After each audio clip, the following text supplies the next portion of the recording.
jalqabarratti godina shawaa lixaanaa dirreen cinnitti waraanni mootummaa namoota nagaa maqaa abaa'oo deeggartan jedhuun hidhaa jiru. Guyyoota 5 dura manguddoo aadde Muluu Jifaaraa jedhamanii fi abbaa warraa isaanii obbo Dajanee Nagaraa jedhaman balleessaa tokko malee hidhuun dararaa jiru jedhame. Namoota isaan ilaaluuf dhaqanis dabalataan kan hidhaman ta'uu OMN odeeffatee jira. Harmeen kun waggaa tokko oliif dhukkubsachuun hospitaala Xuqur Ambassaatti yaalamaa turanii ilmi isaanii Abdii Dajanee jedhamu baatii 2 dura wayita wareegamu Finfinnee irraa gara dirreen cinnitti dhufanii ilmi isaanii biroo OMN dubbise. Guyyaa dheengaddarraa kaasaniiti dhamanii har'a iddoo hidhamanii guyyaa 5 agayyoonaa namni dhaqee maatii kana dubbisuu hin danda'u. Agayyoonaa yoo warri dhiiraa dhaqan maachumaan hambisu agayyoonaa ijoolluma xixinnoo fi maatii warra dubartootaa keessaa nyaatayyuu guyyaa kanarraan kan hafe namni kamiyyuu dubbisuu hin danda'u amma. Sababiin isaan hidhamaniif maalidha? Himanni irratti banamee jiraa? Himanni irratti banamee hin jiru. Ji'a lamaan darbeen dura obboleessi kiyya wareegamee ture. Obboleessi kiyya xiqqaan Abdii Dajanee kan jedhamu. Inni ji'a lamaan darbee dura wareegamee ture. Armeen kiyya ni dhukkubsatti hospitaala Xuqur Ambassaa turte. Isheen mucaan kun Abdiin kun wareegamnaan isaaf jecha gaddaa ibsachuuf jecha maatiitti deebite. Booda isaanis yootuma siinqee jirtu achiin booda armee kiyya gara mana isaatti fuudhanii maatii hunda mana hidhaa geessanii. Sababni isaas mootummaa kanan deeggartanii abaa'oo shaneedha deeggartu waan jedhamuun sababa mucaan immoo barataa kutaa 12 ture. Isaanumti karaa inni baratu dhoowwanii olii gadi baqatee bakka jiruu dadhabnaan kan booda inni barumsa addaan kutee gara dirree qabsootti seene. Erga ilmi isaanii wareegame asis beellamaan deddeebi'anii yaala isaanii hordofaa turani. Aadde Muluun manguddoo ganna 55 yoo ta'an abbaa warraa isaanii obbo Dajanee Nagaraa ammoo nama umrii waggaa 62ti. Manguddoonni kunneen himanni hamma ammaatti irratti baname homaatu hin jiru. Erga manguddoota kanneen hidhaniin booda kaabinoonni mootummaa gara mana jireenyaa isaanii deemuun qabeenya isaanii saamuus ilmi isaanii dura OMN itti himee jira.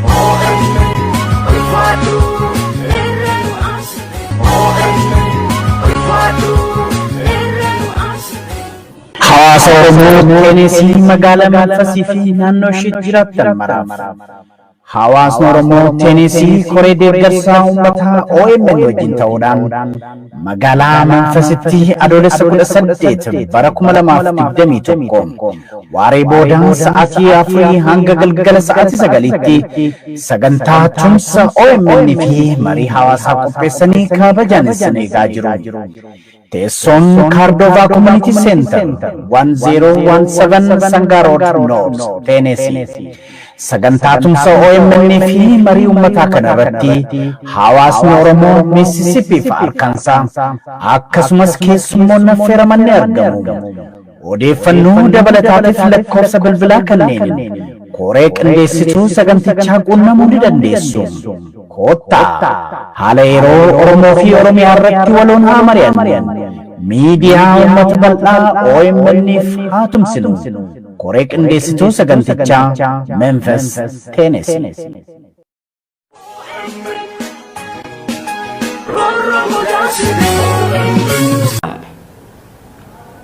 Oduu keenyatti aanuun bulchiinsa magaalaa Buraayyuu ganda Gafarsa naannoo keessatti dabballoonni mootummaa guyyaa dheengaddaa gaafa adoolessa 15 bara 2020 akka walgahii gaggeessaniin dargaggoonni magaalattii leenjii waraanaatiif akka of qopheessan murteessuun ergaa garaagaraa dargaggootatti dabarsanii jiraachuu himan jiraattonni. Leenjii kana fudhatanii raayyaa ittisa biyyaatti makamtan taanaan magaalaa kana keessa jiraachuu hin dandeessan jechuun dargaggoota doorsisaa akka jiranii fi sababa kanaan dargaggoonni ganda ofii gadi dhiisanii baqachaa akka jiran maddi keenya garasii Oromiyaa miidiyaa neetworkitti himee jira. Dabballoonni mootummaa kunneen qaamota hidhatan wajjin ganda keessa deemuun qeerroowwan dura dhaabbannaa yaada kanaa qaban hidhaa jiraachuu maddi keenya kun itti dabaluun ibsee jira. Qeerroon magaalattii iddoo hundatti of eeggannoo akka godhanii fi doorsisaa mootummaa bilxiginaa kana sodaatanii waan kana keessatti akka hin hirmaanne dhaamee jira. Maddi keenya Buraayyuu irraa Oromiyaa miidiyaa neetworkiif yaada isaa laate. Oduu keenya birootiin godina addaa saba Oromoo Wallootti kaadiroonni bilxiginaa dhimma lolaa Tigraay fi naannoo Amaaraa jidduutti taasifamaa jiruuf uummanni godinichaa deeggarsa maallaqaa gochuu fi adda waraanaatti bobba'uun deeggaruu akka qaban ajajaatu naannoo irraa dhufe jechuun uummata dirqisiisaa jiru jaame. Kaadiroonni bilxiginaa godinichaa ajajaa naannoo Amaaraa irraa dhufe kana hojiirra oolchuu qabna jechuun aanaalee fi gandoota godinichaa hunda keessa deemuun akka namoonni gara adda waraanaatti deemaniif kakaasaa jiranii.